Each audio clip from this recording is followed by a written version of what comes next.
Dios les bendiga, hermanos y amigos, esta tarde. Es un gusto estar nuevamente con ustedes para continuar hablando acerca de las doctrinas que la Iglesia Cristiana Evangélica sostiene para defender su fe. Y esta tarde vamos a buscar en nuestra Biblia el libro de los Hechos de los Apóstoles, capítulo número 17. Y vamos a leer los versos 29 al 31 para hablar acerca de la conversión, o sea, la fe y el arrepentimiento, que es los dos aspectos donde se nos detalla lo que es la conversión. Hechos capítulo 17, verso 29 al 31, dice la palabra del Señor: si esto es verdad, no deberíamos pensar que Dios sea un ídolo hecho de oro, plata y piedra esculpida. Dios toleró la ignorancia de la humanidad en el pasado, pero ahora ordena que todos se arrepientan, porque ha establecido un día en el cual juzgará al mundo con justicia por medio del varón que escogió y que acreditó a levantarlo de entre los muertos. Amén. Oramos al Señor, buen Dios y Padre que estás en los cielos.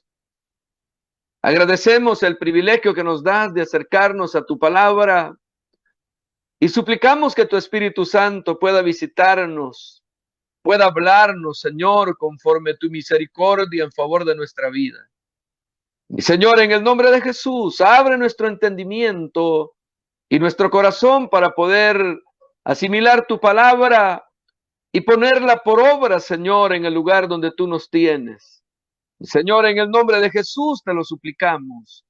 Háblanos. Amén, Señor, y amén. Como les decía, esta tarde vamos a hablar acerca de la conversión y lo vamos a enfocar en dos aspectos que son fe y arrepentimiento, que son dos los aspectos que son vitales en la conversión. Pero, ¿qué es el verdadero arrepentimiento? ¿Qué es la fe salvadora? ¿Pueden las personas aceptar a Jesús como Salvador y no como Señor? Son preguntas que conforme vayamos avanzando en el desarrollo de esta doctrina, vamos a comprender de una manera clara y específica. Y para ello, vamos a entrar de lleno en la explicación y las bases bíblicas que sostienen esta doctrina muy importante y muy clave para la vida de los cristianos evangélicos. Los últimos capítulos que hemos estudiado, las últimas doctrinas que estudiamos, hemos explicado cómo Dios mismo, por medio de la predicación de la palabra, nos extiende el llamamiento al evangelio. Nos lleva a las buenas nuevas de salvación a través del evangelio y mediante la obra del Espíritu Santo nos regenera impartiendo nueva vida espiritual dentro de cada uno de los seres humanos regenerados. Y es por esa razón que en este capítulo vamos a examinar cómo es nuestra respuesta al llamamiento del evangelio. Podemos definir la conversión de la siguiente manera. La conversión es una respuesta voluntaria al llamamiento del evangelio, mediante la cual nos arrepentimos sinceramente de nuestros pecados y ponemos nuestra confianza en Jesucristo para salvación. Entonces, la palabra clave es conversión. Y esa palabra conversión significa volverse. Y aquí denota volverse espiritualmente, o sea, volverse del pecado a Cristo. Podemos examinar cada uno de estos elementos de la conversión y en cierto sentido no importará cuál de ellos estudiemos primero, porque ninguno de ellos puede suceder sin el otro.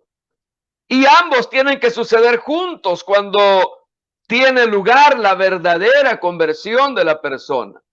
No puede haber una separación. Cuando una conversión es verdadera, cuando una conversión es genuina, entonces los dos irán juntos. Conforme al propósito de este capítulo, lo que vamos a hacer es examinar primero la fe y luego vamos a examinar el arrepentimiento.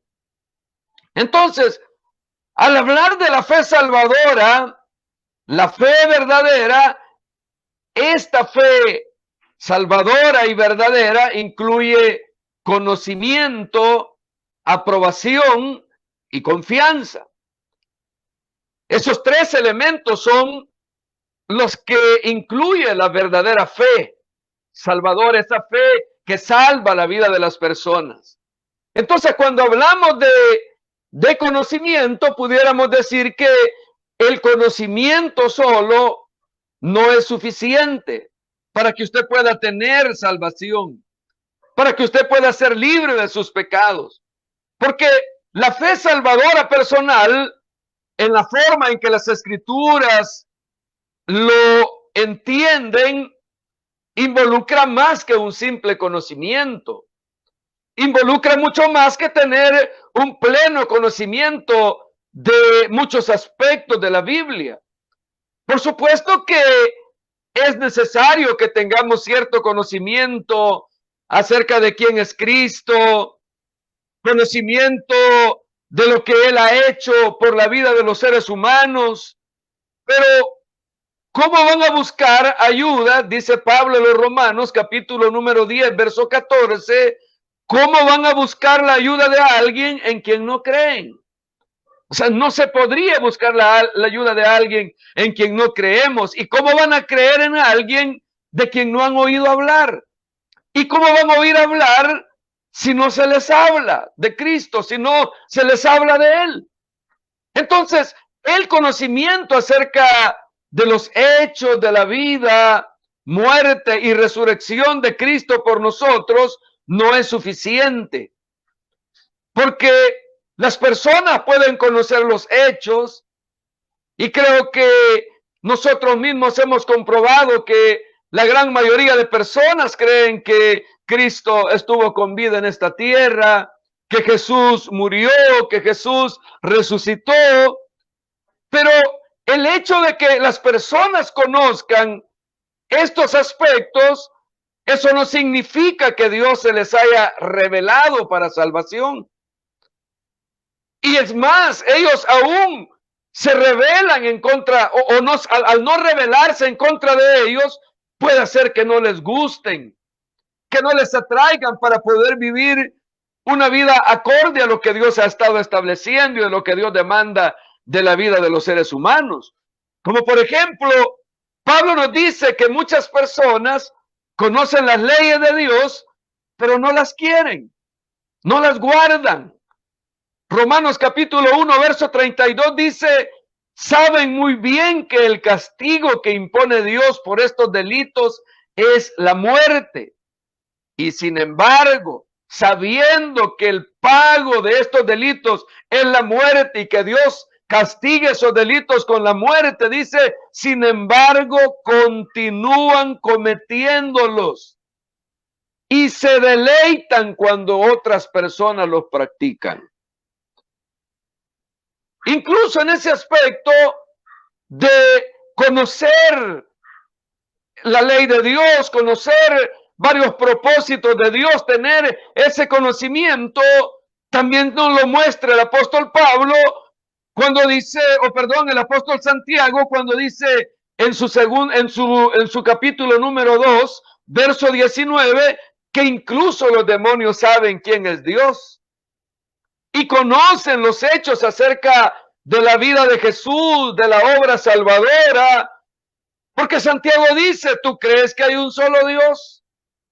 Qué bueno, dice, qué bien que lo crees, pero también los demonios lo creen y tiemblan. Y muchas veces la mayoría de los cristianos, aunque saben que hay un solo Dios, aunque saben que hay un Dios todopoderoso, pueden creer que Dios existe, pero no tiemblan ante su presencia. Pero ciertamente ese conocimiento que tienen los demonios no quiere decir que los demonios se vayan a salvar. Entonces, muchas veces el conocimiento solo no es suficiente. O en segundo lugar, al hablar del conocimiento, el conocimiento y la aprobación tampoco son suficientes. Porque además de conocer simplemente los hechos y aprobarlos o estar de acuerdo en que son verdaderos, eso no es suficiente para poder obtener esa fe salvadora. Como por ejemplo el caso de Nicodemo, que es muy conocido. Nicodemo sabía que Jesús había venido de Dios. Nicodemo lo sabía perfectamente porque él dijo en Juan capítulo 3, verso 2, que este fue una noche a visitar a Jesús y le dijo, oigan las palabras de Nicodemo, le dice, maestro, sabemos que Dios te ha enviado a enseñarnos, porque nadie puede hacer las señales milagrosas que tú haces si Dios no está con él. Entonces, Nicodemo había tenido el tiempo de evaluar la situación, había tenido el tiempo de evaluar incluso las enseñanzas de Jesús, los extraordinarios milagros que Dios había realizado en todo este tiempo, y había sacado una conclusión correcta, una conclusión verdadera, una conclusión veraz de esos hechos. Jesús era un maestro que había venido de Dios. Pero eso solo significaba que Nicodemo tuviera una fe salvadora. No significaba que tuviera una fe salvadora. Significaba que tenía conocimiento. Porque aún le faltaba poner su confianza en Cristo como Salvador. Aún tenía que creer en Él. Creer en Jesucristo. Creer en el Hijo de Dios. Entonces, muchas veces el conocimiento no significa que vamos a tener esa fe salvadora. Otro ejemplo muy claro es el del rey Agripa, que tenía un pleno conocimiento y aprobación sin tener la fe salvadora. Y el apóstol Pablo se dio cuenta de que Agripa conocía y que al parecer veía con aprobación las escrituras judías, lo que hoy nosotros conocemos como el Antiguo Testamento. Entonces, cuando Pablo estaba compartiendo o compareciendo en juicio delante del rey Agripa, le dijo, rey Agripa, Hechos capítulo 26, verso 27, le dice, ¿cree usted en los profetas? Y Pablo mismo le responde, Hechos 26, 27, yo estoy seguro de que sí. Pero no tenía la fe salvadora el rey Agripa, porque le respondió a Pablo, casi me convences al hacerme cristiano, en el verso número 28 del capítulo 26. Entonces, los hechos de que tengamos el conocimiento y la aprobación, eso no significa o no son suficientes para poder tener una fe salvadora. En tercer lugar, yo debo decidir y depender de Jesús para salvarme personalmente. Entonces, además del conocimiento de los hechos del Evangelio y de la aprobación de esos hechos a fin de ser salvos, yo debo decidir depender de Jesús para salvarme. Y al hacerlo, paso de ser un observador interesado de los hechos de la salvación a ser alguien que entra en una nueva relación con Cristo Jesús como una persona viviente, como una persona con una nueva naturaleza. Por lo tanto, podemos definir que la gracia salvadora de la siguiente manera, porque la fe salvadora es confianza en Cristo Jesús como una persona viviente para perdón de los pecados y la vida eterna con Dios. Eso pudiéramos definir la gracia salvadora de nuestro Señor Jesucristo. Entonces, esa definición hace hincapié en que la fe salvadora no es solamente una creencia de ciertos datos, sino más bien es la confianza personal en Jesús como nuestro Señor y Salvador personal. Como explicaremos en los capítulos siguientes, la salvación es mucho más que solo el perdón de los pecados y recibir la vida eterna, pero cuando alguien inicialmente acude a Cristo, rara vez se da cuenta de la amplitud de las bendiciones de la salvación que vienen.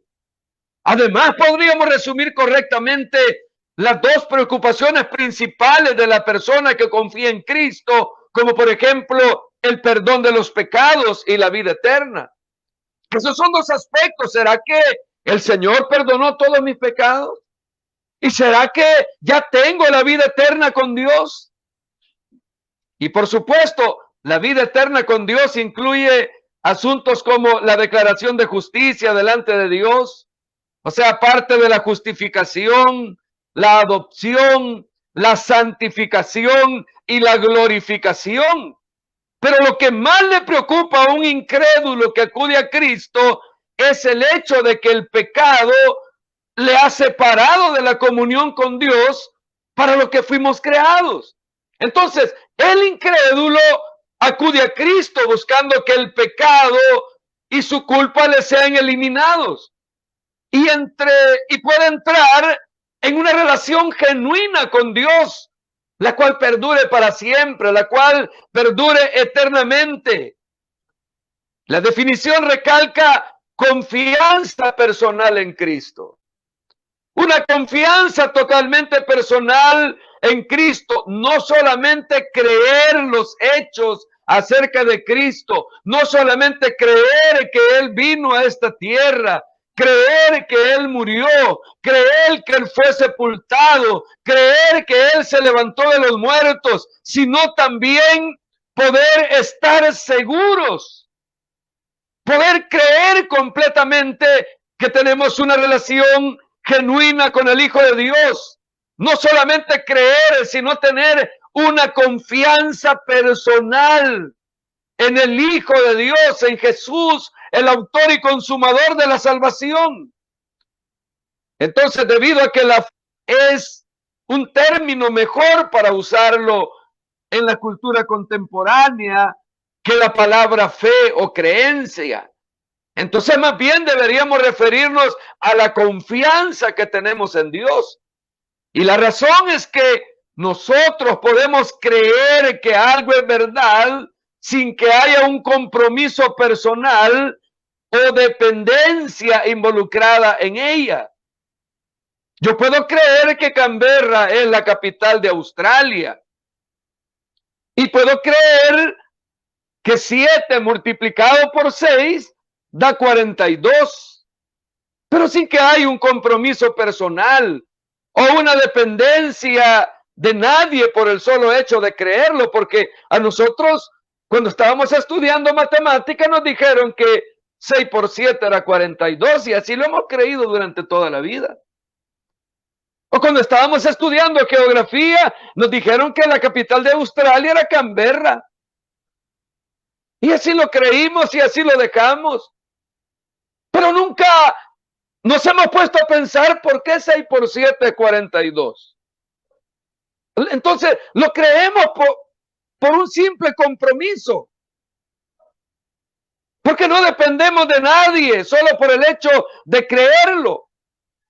Pero cuando hablamos de la palabra fe, por otro lado, se usa en ocasiones para referirse a un compromiso casi irracional a algo a pesar de la fuerte evidencia que existe en su contra.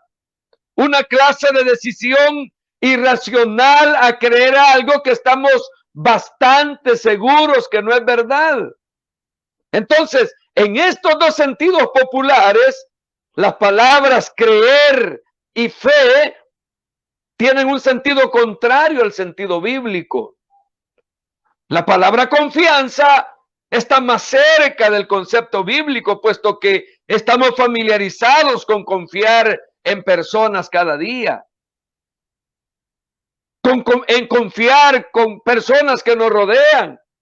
Y mientras más llegamos a conocer a una persona, mientras más nos relacionamos con esa persona y más vemos en esa persona un estilo de vida que justifica nuestra confianza, más nos sentimos animados a poner nuestra confianza en que esa persona va a cumplir lo que promete o actuará en las formas en las que podamos confiar. Pero por el contrario, si es una persona que no conocemos, que no nos relacionamos mucho tiempo con esa persona, muy probablemente nunca vamos a tener confianza en ellos. Muy probablemente jamás tendremos una confianza en ellos, sino que siempre habrán barreras. Y así hay cristianos que han puesto barreras en su confianza con el Hijo de Dios.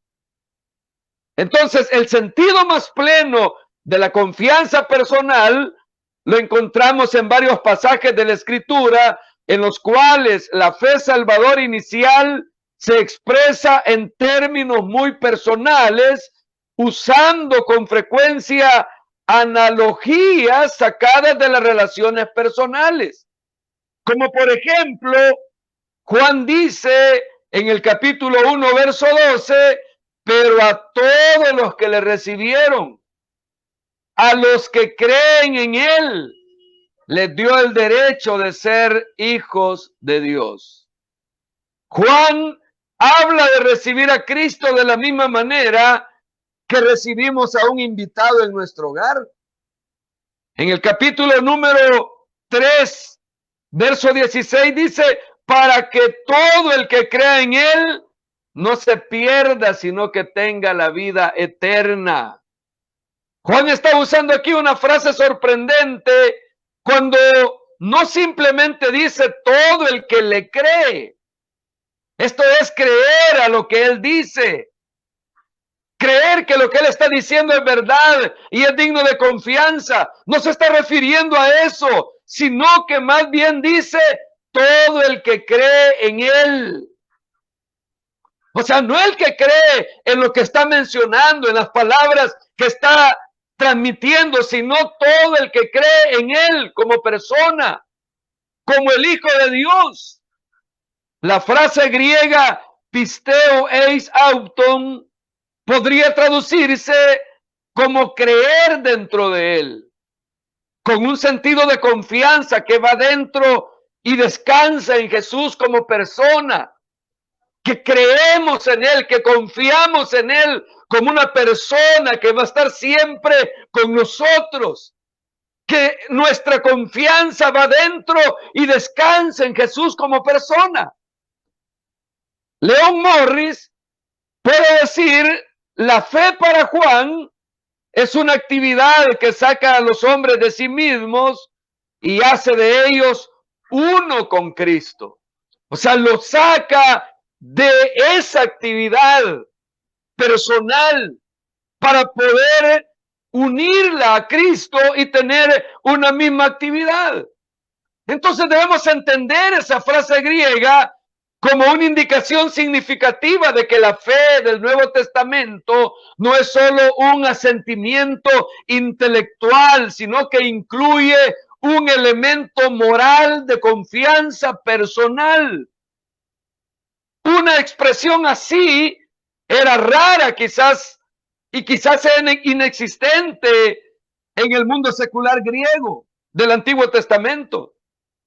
Pero era muy poco apropiada para expresar la confianza personal en Cristo que está involucrada en la fe salvadora. Porque Jesús habla de venir a Él en varios lugares. Él dice en Juan capítulo 6, verso 37, todos los que el Padre me da vendrán a mí y el que viene a mí no lo rechazo. También dice, el último día de la fiesta, que era el más importante, Jesús se puso de pie y dijo con fuerte voz, si alguno tiene sed, venga a mí y beba. De aquel que cree en mí, brotarán ríos de agua viva, como dice la Escritura. Juan capítulo 7, versos 37 y 38. De un modo semejante, dice en Mateo 11, 28, 30, vengan a mí los que estén cansados y afligidos, y yo los haré descansar. Lleven mi yugo y aprendan de mí, que soy manso y humilde de corazón. Así hallarán descanso para el alma, porque mi yugo es fácil de llevar y mi carga es ligera. Entonces, de todos estos pasajes, tenemos la idea de ir a Cristo en busca de aceptación, en busca de agua de vida para beber y en busca de descanso o de instrucción de parte de Él. Entonces, todo esto nos facilita una imagen intensamente personal de lo que encierra la fe salvadora, de lo que encierra esa fe que salva a nuestra vida, que salva al ser humano. El autor de Hebreos nos pide que recordemos que Jesús está vivo, que está vivo en el cielo y está listo para recibirnos. En el capítulo 7, verso 25 de Hebreos dice, por eso puede salvar para siempre a los que por medio de él se acercan a Dios, ya que vive para siempre y está pidiendo por ellos. O sea, esa es la seguridad. Entonces, Jesús aparece aquí, como muchas veces aparece en el Nuevo Testamento, como alguien que está vivo ahora, como alguien que en la actualidad está vivo, que está en el cielo, que está preparando lugar para que donde Él esté, su iglesia también esté con Él.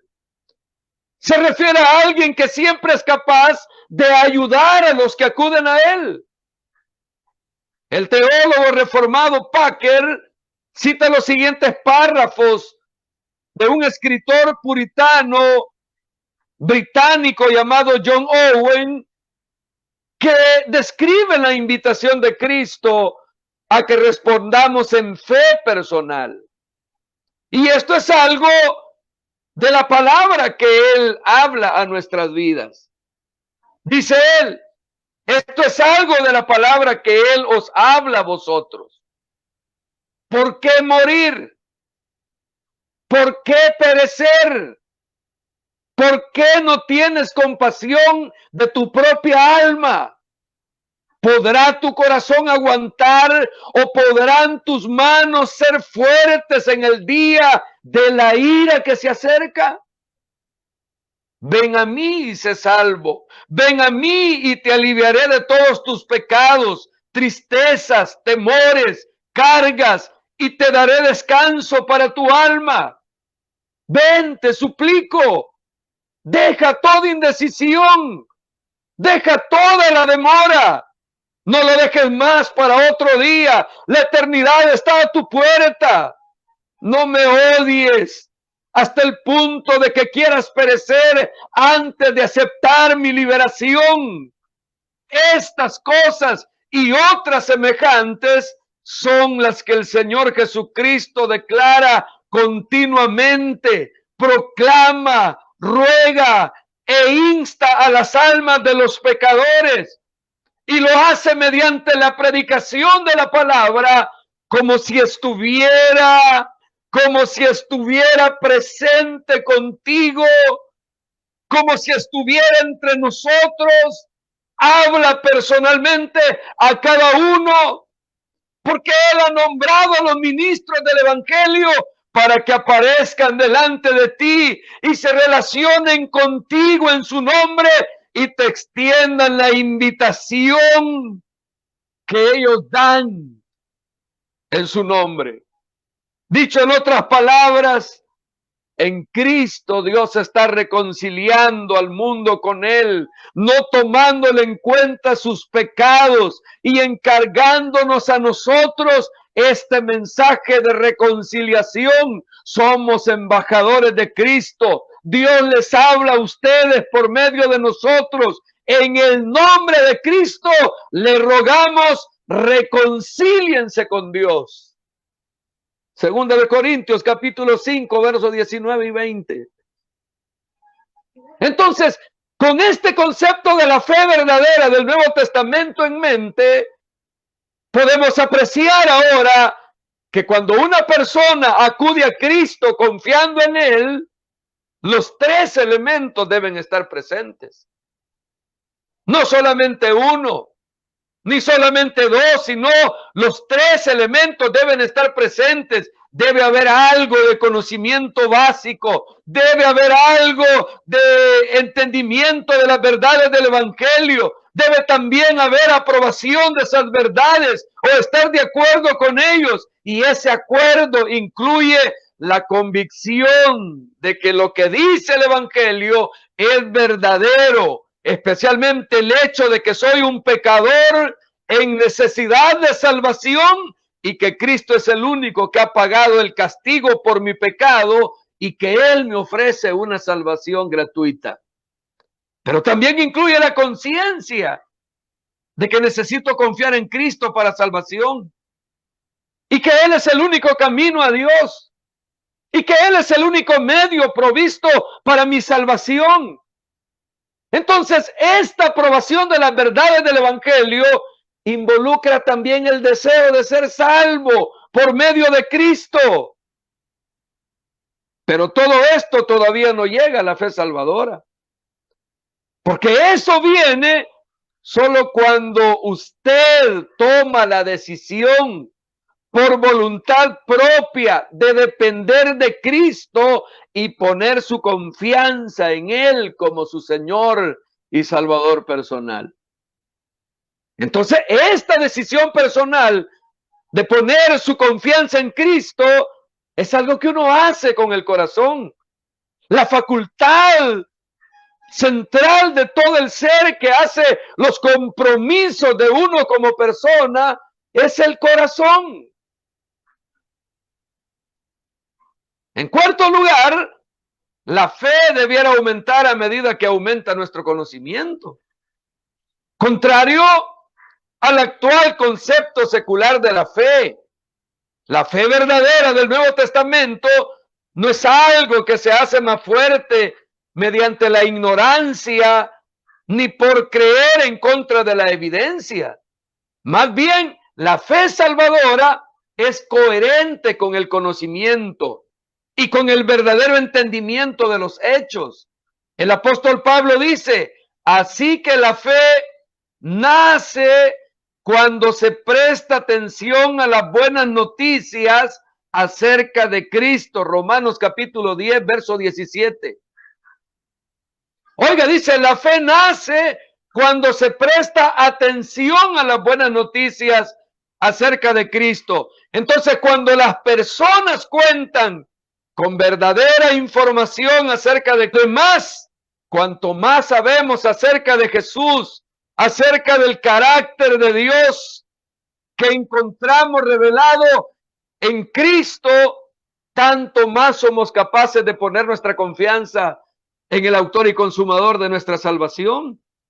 De modo que la fe no se debilita con el conocimiento, sino que debe aumentar con el verdadero conocimiento de la palabra de Dios, con la verdadera instrucción de la palabra de Dios. Nuestra fe tiene que hacerse más fuerte.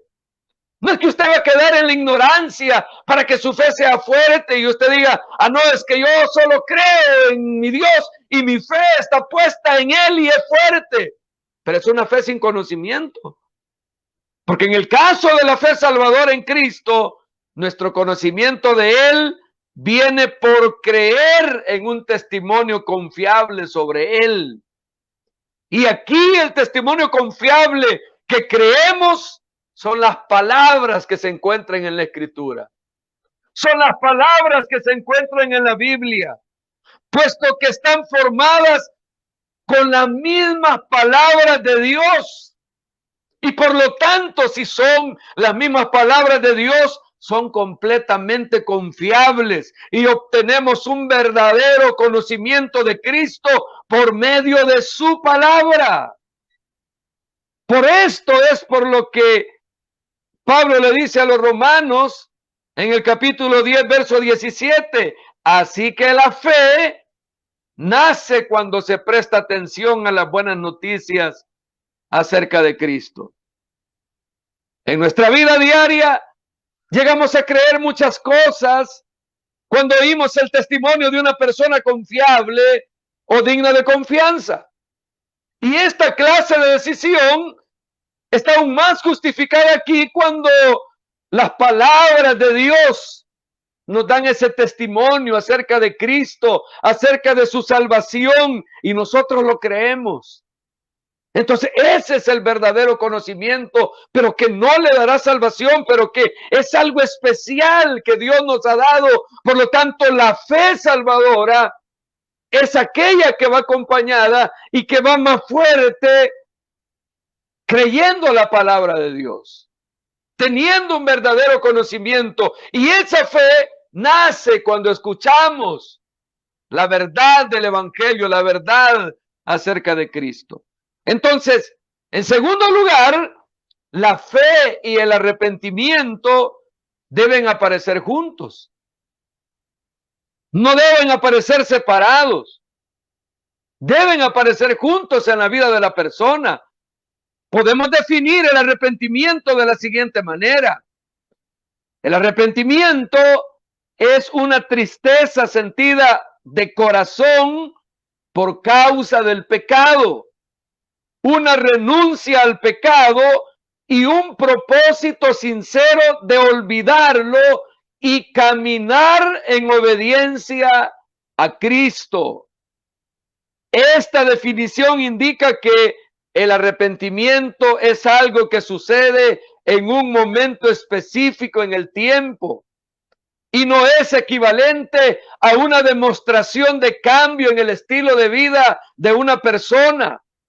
Porque el arrepentimiento, lo mismo que la fe, es un entendimiento intelectual que el pecado es malo, una aprobación emocional de las enseñanzas de las Escrituras en cuanto al pecado, o sea, una tristeza por el pecado y un aborrecimiento por el pecado, y oiga, y una decisión personal de alejarse del pecado, o sea, una renuncia al pecado y una decisión de que se olvidará de ello y que en su lugar llevará una vida de obediencia a Cristo.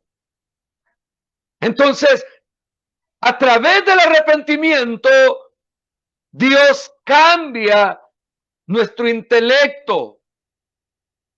Dios cambia nuestra manera de pensar. Dios cambia nuestra emoción, o sea, la manera de sentir. Y Dios cambia también nuestra manera de actuar, o sea, tomamos una decisión personal.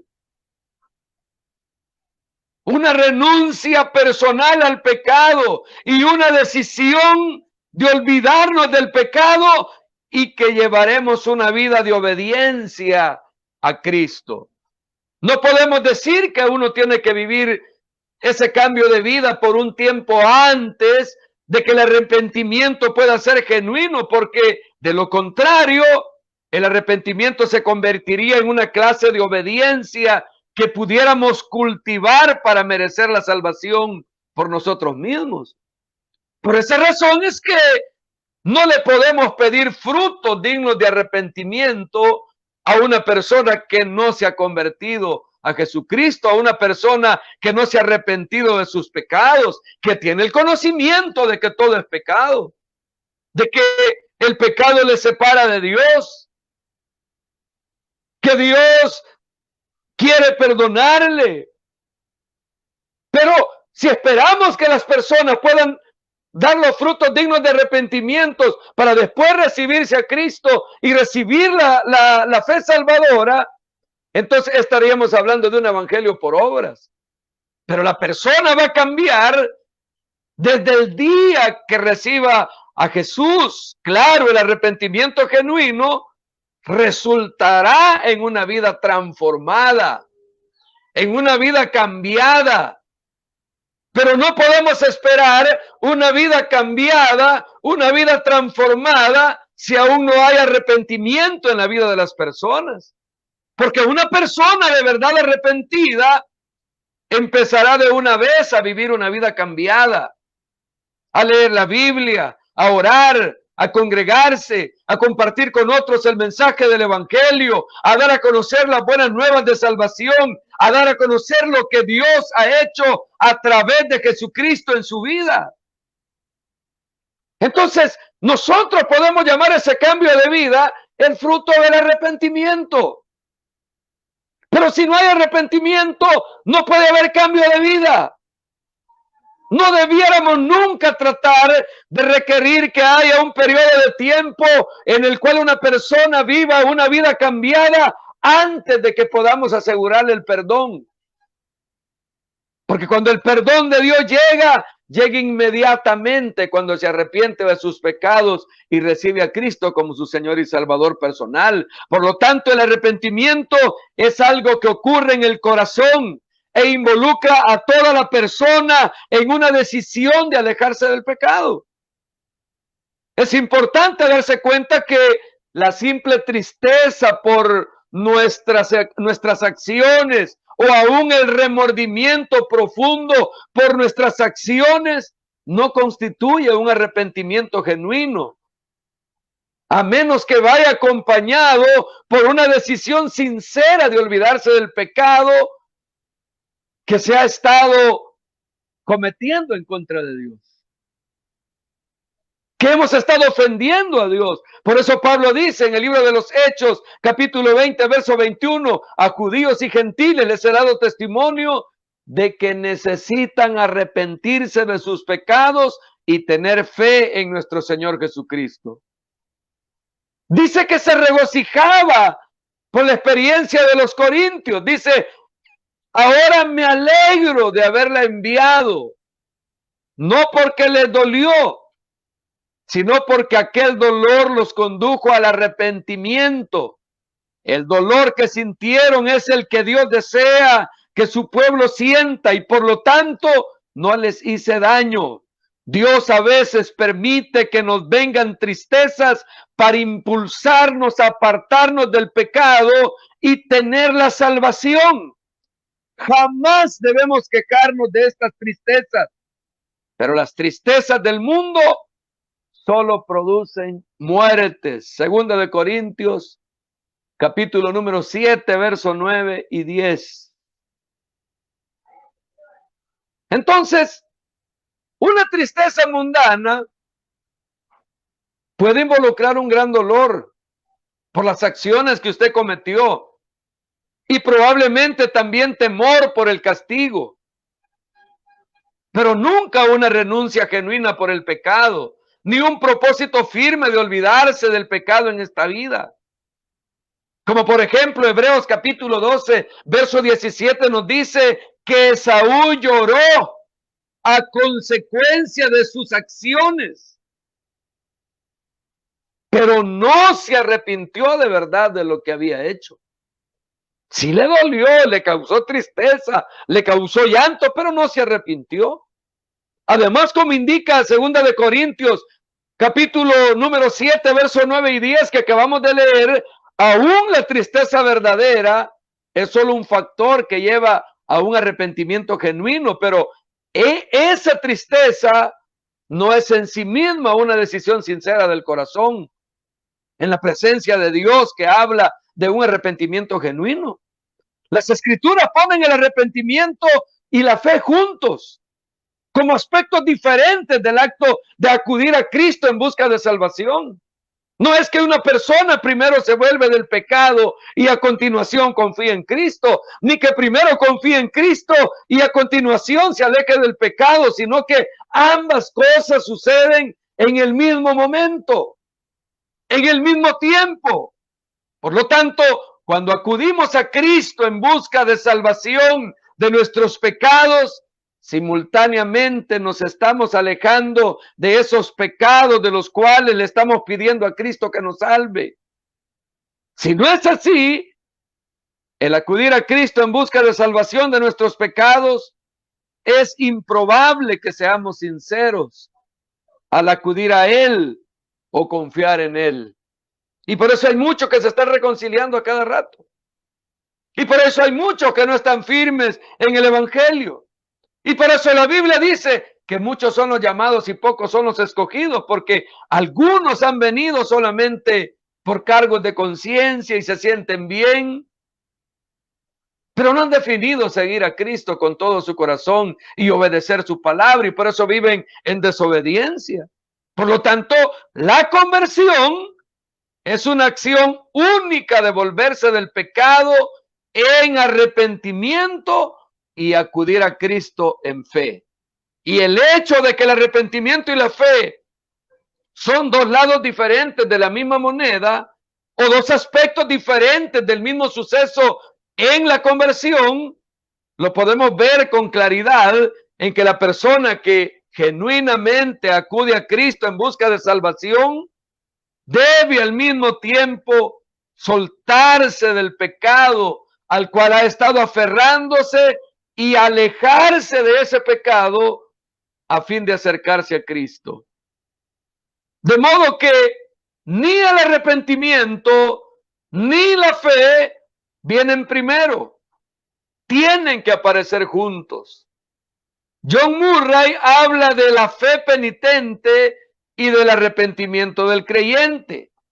Por tanto, es claramente contrario a la evidencia del Nuevo Testamento hablar acerca de la posibilidad de tener verdadera fe salvadora sin haber tenido ningún arrepentimiento de pecado. O sea, no se puede. Es contrario al Nuevo Testamento hablar de la posibilidad de que alguien acepte a Cristo como Salvador, pero que no lo acepte como Señor. Si eso simplemente significa depender de Él para salvación, pero no proponerse alejarse del pecado y ser obediente a Cristo a partir de ese momento. Y por eso es que vemos tanto cristiano mundano, porque no han decidido seguir a Cristo. No lo reciben como su Señor, como el dueño de sus vidas, como el que está guiando sus pasos.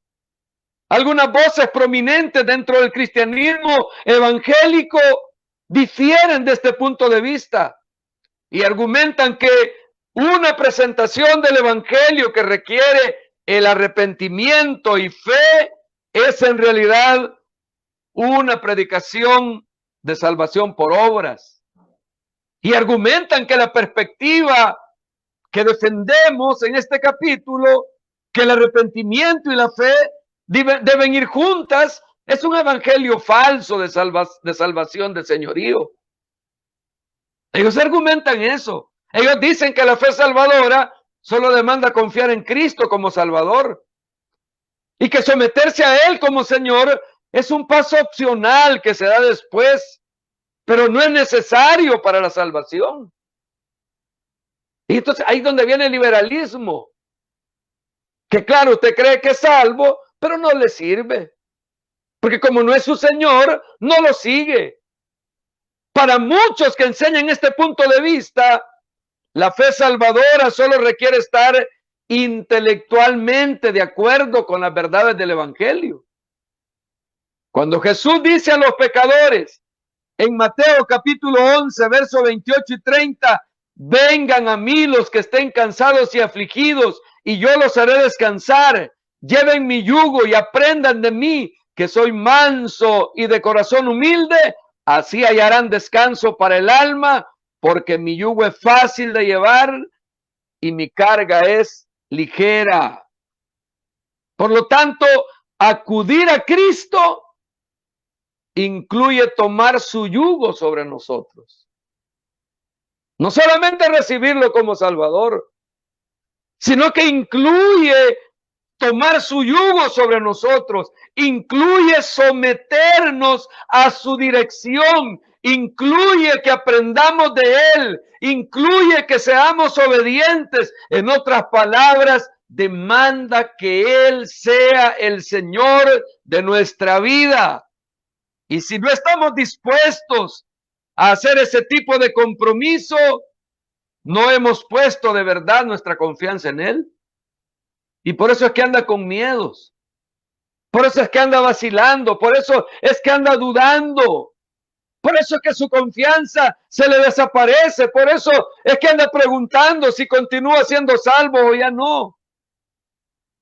Cuando las escrituras hablan de confiar en Dios o en Cristo, frecuentemente relacionan esa confianza con el arrepentimiento genuino.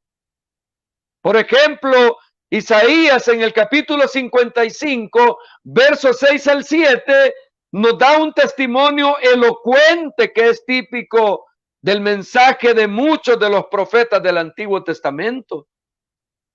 Dice: este es el momento oportuno para buscar al Señor. Ahora que está cerca es cuando deben llamarlo.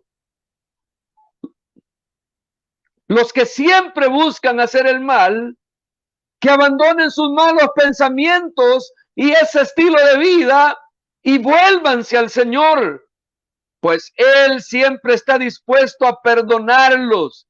El Señor es un Dios compasivo. Aquí encontramos mencionados tanto el arrepentimiento del pecado como el volverse a Dios para recibir perdón. En el Nuevo Testamento, Pablo resume así su ministerio de proclamación del Evangelio. En Hechos capítulo 20, verso 21, dice: a judíos y a gentiles les he dado testimonio de que necesitan arrepentirse de sus pecados y tener fe en nuestro Señor Jesucristo. El autor de Hebreos incluye como los dos primeros elementos en una lista de doctrina básica. Hebreos 6:1 dice: así que sigamos adelante a otras cosas y como adultos dejemos a un lado las primeras enseñanzas acerca de Cristo. No repitamos otra vez las primeras lecciones sobre cómo volvernos a Dios, sobre las acciones que llevan a la muerte, sobre la fe en Dios. Por supuesto, a veces se menciona solo la fe como lo que es necesario para ir a Cristo en busca de salvación. Juan capítulo 3, verso 16 dice que Dios amó tanto al mundo que dio a su Hijo unigénito para que todo aquel que en él crea no se pierda, sino que tenga la vida eterna. Hechos capítulo 16, verso 31 dice: cree en el Señor Jesucristo y serás salvo tú y tu familia.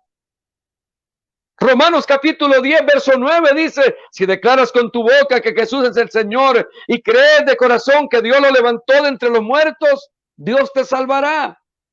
Efesios capítulo 2, verso 8 y 9 dice: por su misericordia y por medio de la fe ustedes son salvos. No es por nada que ustedes hayan hecho. La salvación es un regalo de Dios y no se obtiene haciendo el bien. Esto es así para que nadie se sienta orgulloso.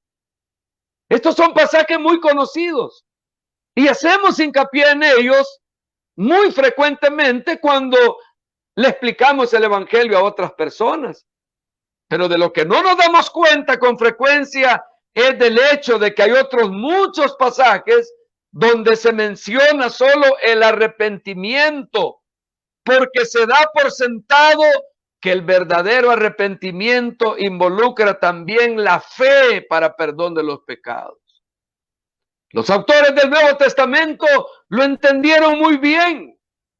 Entendieron tan bien que el arrepentimiento y la fe genuina van juntos, por lo que a menudo mencionan solamente el arrepentimiento, sabiendo que la fe va también incluida.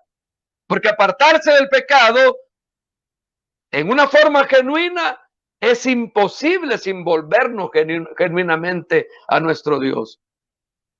Por lo tanto, poco antes de que Jesús ascendiera al cielo, les dijo a sus discípulos: está escrito que el Cristo padecerá y resucitará al tercer don de pecados para el que se arrepiente.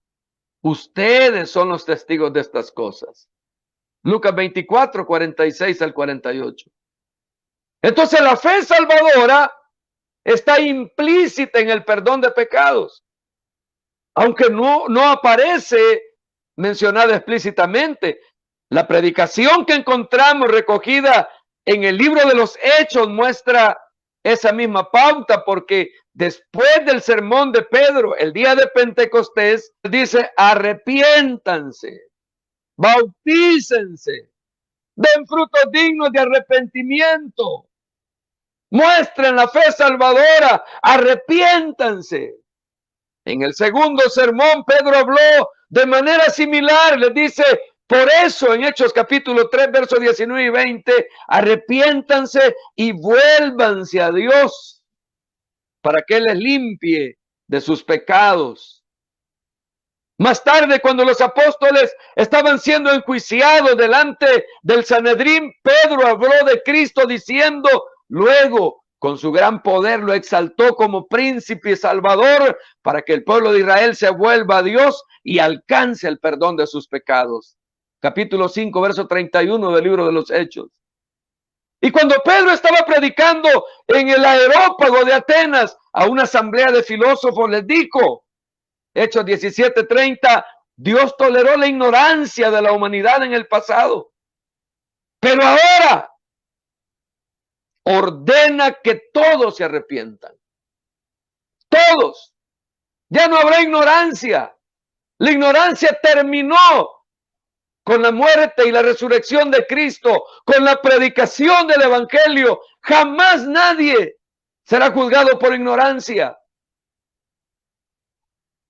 sino por el arrepentimiento. También dice en sus epístolas, Romanos capítulo 2, verso 4, ¿no te das cuenta de que por las riquezas de su generosidad, bondad y paciencia ha estado aguardando sin castigarte para darte tiempo a que te apartes de tus pecados? Y habla de Dios. Habla de que Dios a veces permite que nos vengan tristezas para impulsarnos a apartarnos del pecado y tener la salvación. Por lo tanto, jamás debemos quejarnos de estas tristezas. Pero las tristezas del mundo solo producen muerte. Y vemos también que cuando Jesús se entrevista con hombres y mujeres, le requiere que se vuelvan de sus pecados antes de seguirle a Él.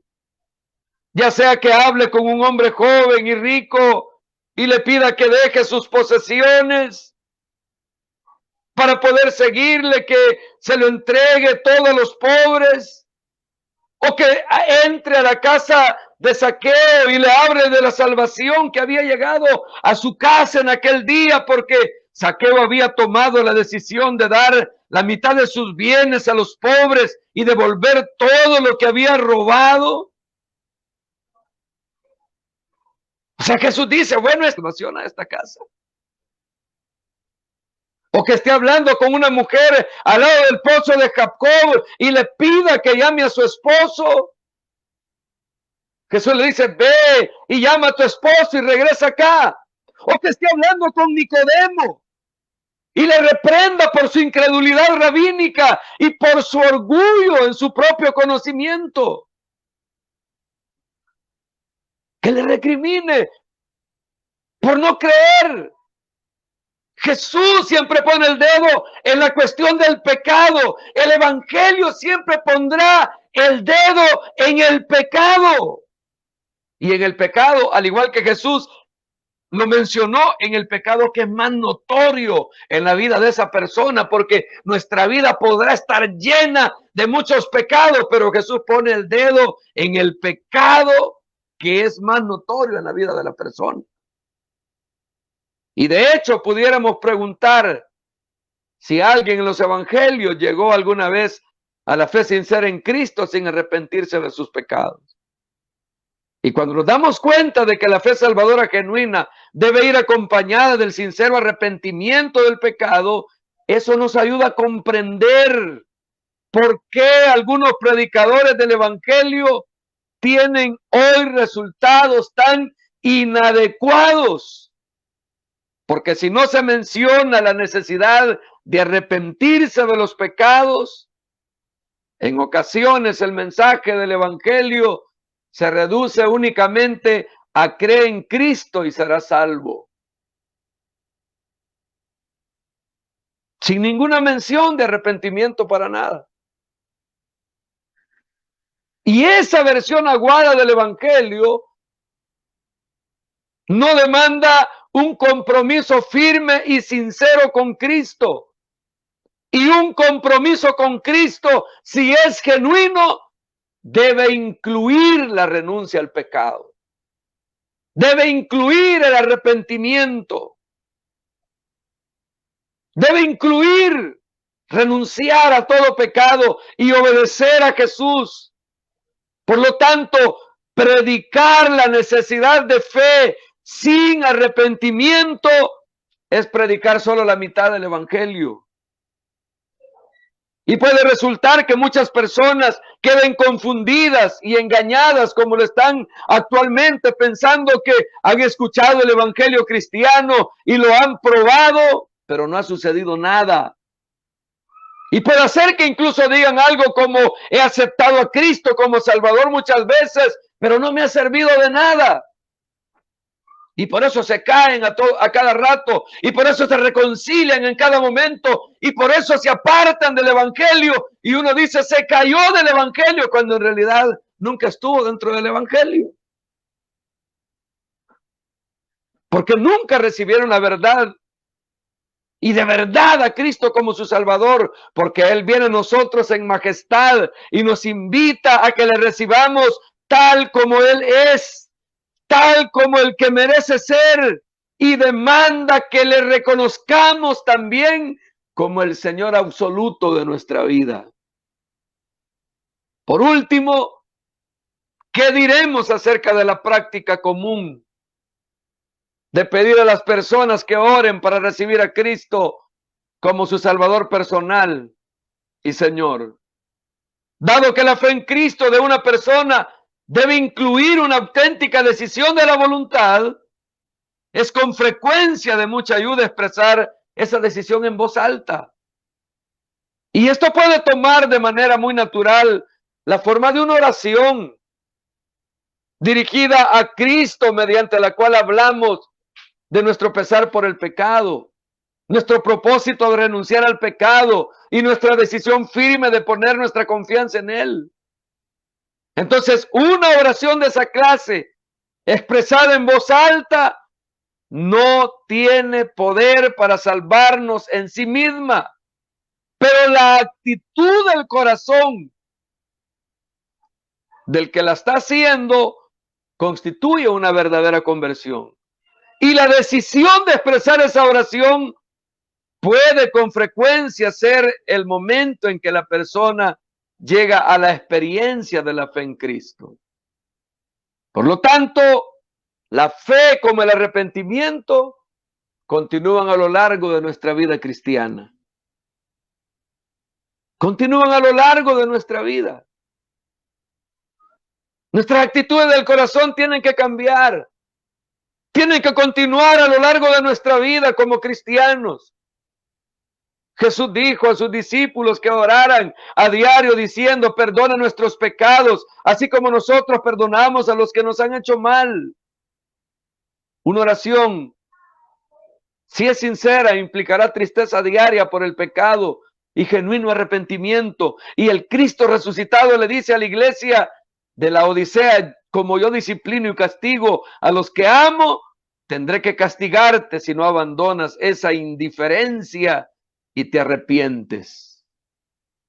Por lo tanto, en relación con la fe, Pablo nos dice en 1 Corintios capítulo 13, verso 13, 3 virtudes hay que ahora permanecen: la fe, la esperanza y el amor. Pero la más excelente de ellas es el amor. Y sin duda se está refiriendo a que estas tres permanecen a lo largo de esta vida. Y probablemente también quiere decir que continúen por toda la eternidad. Entonces, si fe es confiar en Dios para todas nuestras necesidades, esta actitud nunca debe cesar en nuestra vida, ni siquiera en la vida venidera.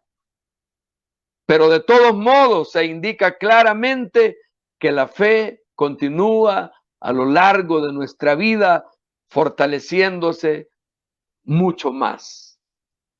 Por tanto, aunque es cierto que la fe salvadora inicial y el arrepentimiento inicial ocurren una sola vez en nuestra vida y que cuando tienen lugar constituyen la conversión verdadera, las actitudes de nuestro corazón de arrepentimiento y fe solo comienzan con la conversión. Y estas mismas actitudes deben continuar a lo largo del curso de nuestra vida cristiana. Y cada día debiera haber un arrepentimiento sincero de todos los pecados que hemos cometido y la fe en Cristo de que Él suplirá nuestras necesidades y nos fortalecerá para vivir la vida cristiana en esta tierra. Oremos al Señor. Padre, te damos gracias, porque tu amor y tu misericordia nos has dado la fe salvadora y el arrepentimiento. Nos perdonaste nuestros pecados. Nos arrepentimos de nuestros pecados y tú nos diste esa fe salvadora en nuestra vida para confiar en tu persona, para confiar en ti como Señor y Salvador. Ahora te suplicamos, Señor, que nos ayudes. Ayúdanos a servirte, ayúdanos a honrarte en nuestro caminar en esta tierra, ayúdanos a que nuestra fe salvadora sea fuerte, a que nuestro arrepentimiento produzca los frutos dignos que te honren a ti y que revelen a la vida de las personas que nos rodean que tú has hecho un milagro en nuestra vida, Señor. En el nombre de Jesús, en tus manos de amor nos abandonamos esta noche y te damos muchas gracias por tu misericordia, por tu amor, por tu perdón y por tu salvación. Gracias por la conversión que me has otorgado, Señor. En el nombre de Jesús. Amén y amén.